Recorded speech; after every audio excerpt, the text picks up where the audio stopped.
Bom dia, tudo bem? Essa é a nossa primeira videoaula sobre a disciplina de fluência e disfluência. Nessa aula, nós estudaremos a caracterização da fluência e das disfluências. Sou Andréia Cristina, vamos comigo na aula. Bom, o que é fluência? A fluência é uma das habilidades da linguagem. Assim como andar, dirigir, correr, são habilidades aprendidas ao longo da vida. Então, para ser fluente, a pessoa tem que aprender. Então, a habilidade é o grau, a competência de um sujeito frente a um determinado objeto. Então, o que é fluência segundo o dicionário? É a característica ou particularidade do que flui, o que tem fluidez, e é atributo do que é normal, natural, em que há espontaneidade e que é espontâneo. Então, uma fala, quando é fluente, é uma fala suave, que tem coerência. Isso transmite fluidez. Então, eu digo uma pessoa que está falando inglês e ela é fluente, quer dizer que ela tem um bom domínio das palavras, ela consegue elaborar as frases, não fica parando para pensar. Isso é uma fluência que eu tenho numa determinada língua. E no português é da mesma forma. Então, quais são as características da fluência? Ela é adquirida aos poucos. Então, para uma pessoa ser fluente, ela não é fluente da noite para o dia. A pessoa começa a falar a partir de 1 ano de idade. E com o tempo ela vai adquirindo essa fluência. Precisa de muita prática. Então, tem que ter muito treino de falar em público para ela conseguir realmente ser fluente nessa situação. E o aprendizado de uma habilidade não facilita da outra. Então, se eu aprendo a falar face a face, se eu aprendo a falar em público, eu vou ter habilidades diferentes, situações e cobranças diferentes. Então, nós temos aqui alguns componentes da fluência, mesmo quem é fluente e quem é desfluente. Então, vamos lá. Nós temos as hesitações. Então, pessoas que são fluentes, elas também podem ter esse momento de hesitar, fazer como se estivesse pensando para falar alguma coisa. Isso ajuda a dar um tempo para você pensar na palavra que você quer dizer. A pessoa, ainda mesmo que fluente, ela pode usar reformulações. Então, ela está falando um assunto, caiu a ponte, ou melhor, a ponte desabou. Então, ela reformula, ela muda o que ela está dizendo, mas está no mesmo contexto ou até mesmo num contexto diferente. Isso a gente observa muito nos telejornais. Nós temos as pausas, que são usadas para dar ênfase num discurso, para a pessoa respirar. São as entonações de voz que nós usamos. E a pessoa que tem uma boa fluência, ela faz as pausas no momento correto. Então, aqui temos exemplo. Uma andorinha só não faz verão. Uma andorinha só não faz verão. Uma andorinha só não faz verão. Então, eu usei diversas formas de pausa e eu mudei todo o contexto da frase. Pessoas que são fluentes usam essas pausas no momento correto. Taxa de elocução, velocidade de fala.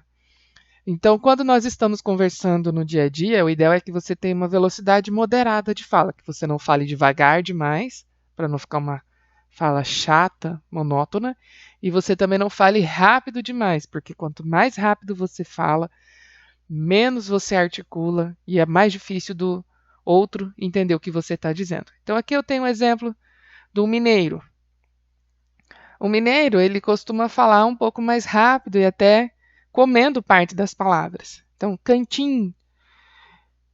Já o baiano, ele fala mais lento. Ô, gente. Ô, mainha. Até prolonga as palavras. Então, a fluência, a velocidade de fala depende da cultura da pessoa. O baiano, quando vai ouvir a fala do mineiro, ele vai pensar, esse mineiro fala rápido demais. E o mineiro, quando vai ouvir a fala do baiano, ele vai dizer, esse baiano fala devagar demais. Então, nenhum dos dois tem alteração de fluência. Os dois possuem essa fala de acordo com a sua característica cultural. A taxa de velocidade de fala pode ser dividida em duas partes: a velocidade articulatória e de produção de informação. Na primeira, que é a velocidade articulatória, nós temos o fluxo de sílabas por minuto. E na segunda, o fluxo de palavras por minuto. Além disso, a pessoa que é fluente tem essa suavidade de emissão. Então, ela tem uma fala suave, fluida. Já quem é desfluente tem essa tensão corporal associada e às vezes vai ter até ataques vocais bruscos na hora que começa a fala. Cadeira, acaba falando de forma forte. Então, aqui temos a foto desse senhor com toda a marca de expressão facial e também aqui esses músculos saltados no pescoço, veias, músculos saltados no pescoço. Parece ser um exagero, mas quem tem a gagueira e quem tem as fluências pode ter esse tipo facial, essa tensão corporal associada. Outro componente da fluência é a habilidade gramatical. Então, quem é fluente tem boa gramática, consegue usar bem os verbos, adjetivos, plural, singular, consegue conjugar. Então, consegue fazer isso na utilização do dia a dia. Além disso, tem boa complexidade semântica, tem um bom vocabulário. Então, ela consegue utilizar palavras com coerência, as frases têm sentido, não fica usando o tempo todo coisa, tal coisa tá na coisa, e negócio, né, e tipo assim, que são as interjeições. Então, quem é fluente tem um bom vocabulário. E para você adquirir um bom vocabulário é fazer leitura, é estudar muito, e isso faz com que você amplie. Agora, quem é desfluente? Então vai ter tudo ao contrário. Vai ter rupturas na fala, tensão em movimentos associados, vai passar por um estresse psicossocial muito grande, porque muitas vezes eles acabam passando por momentos de chacota. Velocidade de fala alterada, vai falar devagar demais ou rápido demais. Pode apresentar alterações de linguagem associada, como trocas na fala, omissões ou até mesmo distorções. E apresenta alteração na voz. A voz ela vai ficar com pouca modulação. Geralmente é isso que acontece. A pessoa não consegue usar as ênfases, os recursos vocais suficientes na hora de falar. E aqui eu coloquei para vocês podem observar lá no AVA, um vídeo que traz essa situação da fala fluente versus a fala desfluente. Nós temos lá o exemplo da Wesleyan Roriz, que ela esquece totalmente o contexto, ela não olha para frente, é sempre olhando para o chão, ela tem várias rupturas na fala, não é uma fala coerente. Nós temos os adversários dela, que é o exemplo de fala fluente. Depois assistam lá. E aí nós temos aqui um padrão de normalidade que vocês devem fixar e gravar para o resto da vida de vocês.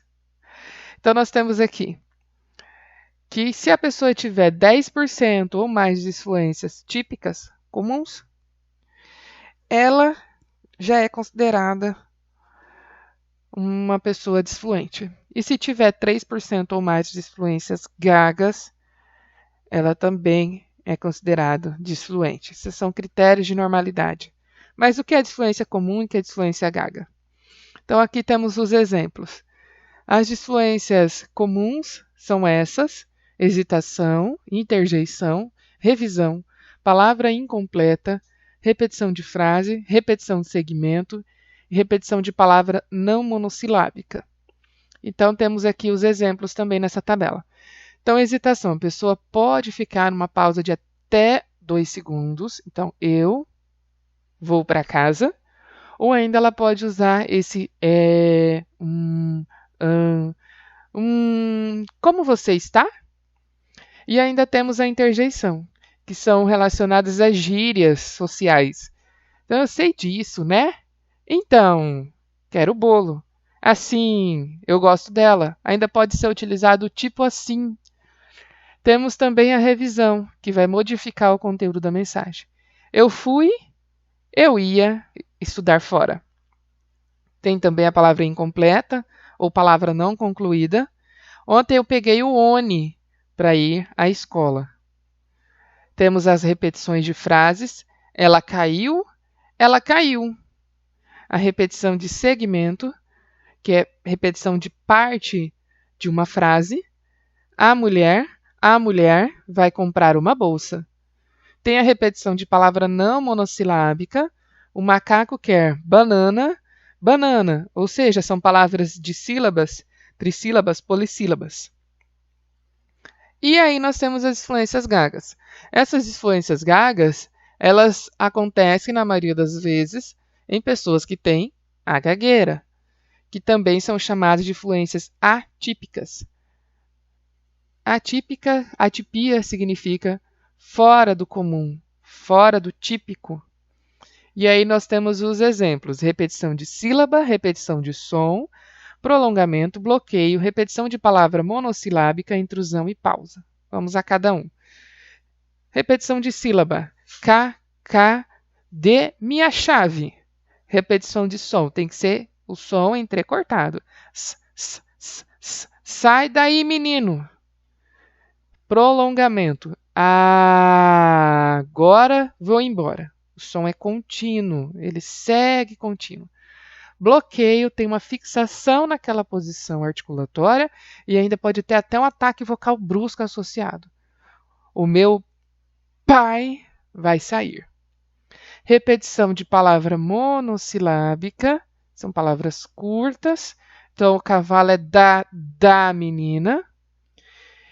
Intrusão, que é um som intruso, uma palavra intrusa no contexto.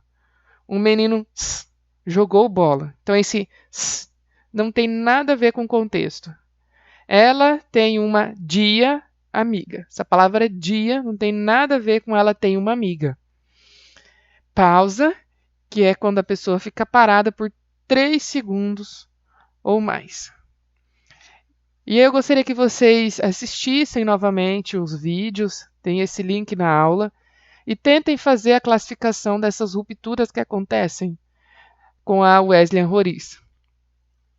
E aí, em sala de aula, vocês fizeram essa atividade sobre o que é ser feliz e lá nós fizemos a divisão. Ainda coloquei nessa aula um fórum e vocês vão colocar o exemplo de disfluências.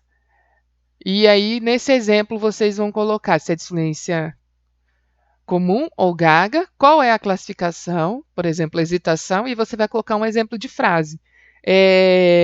Hoje eu acordei cedo. Ok?